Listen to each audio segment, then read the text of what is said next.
So we're beginning this series that I've actually felt kind of led to this, and it's kind of, we've had series that like have names like this, but we've never done this series. At least in the 11 years I've been here, we've never done a series on, because we're talking the Trinity. The series is called Essential God, but we're going to do a series throughout July with a couple of guest speakers thrown in, but on this thing called the Trinity.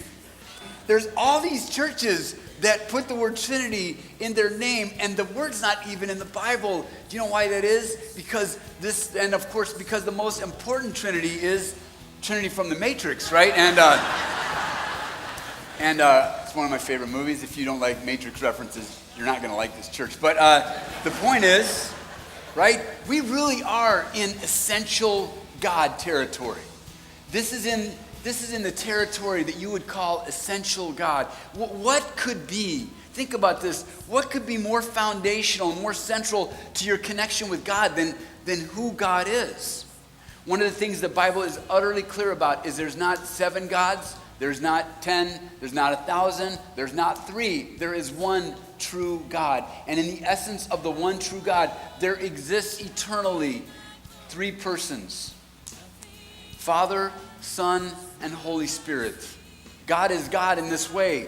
God's way of being God is to be Father, Son, and Holy Spirit simultaneously from all eternity, perfectly complete in a triune fellowship of love.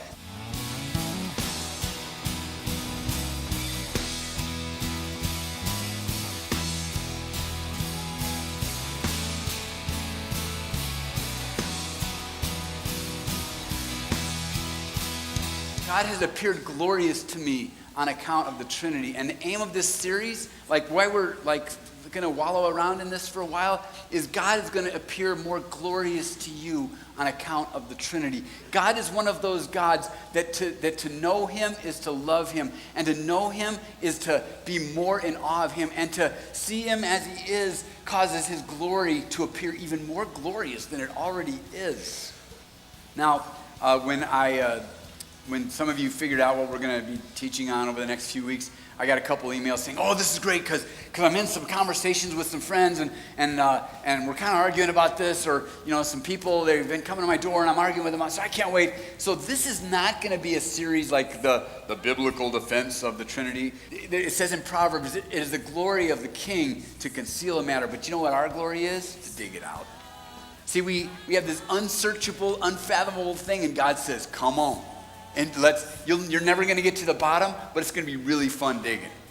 See, this idea of the Trinity and this idea of being dipped into the body of Jesus and taking of a spiritual reality is not so much about stuff you believe, although that's important, but what this is about is what you experience.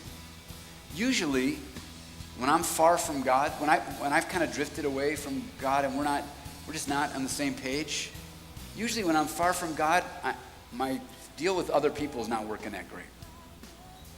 And when God and I are more closely aligned and on the same page, I tend to be a little better with the other humans out there. Have you noticed that?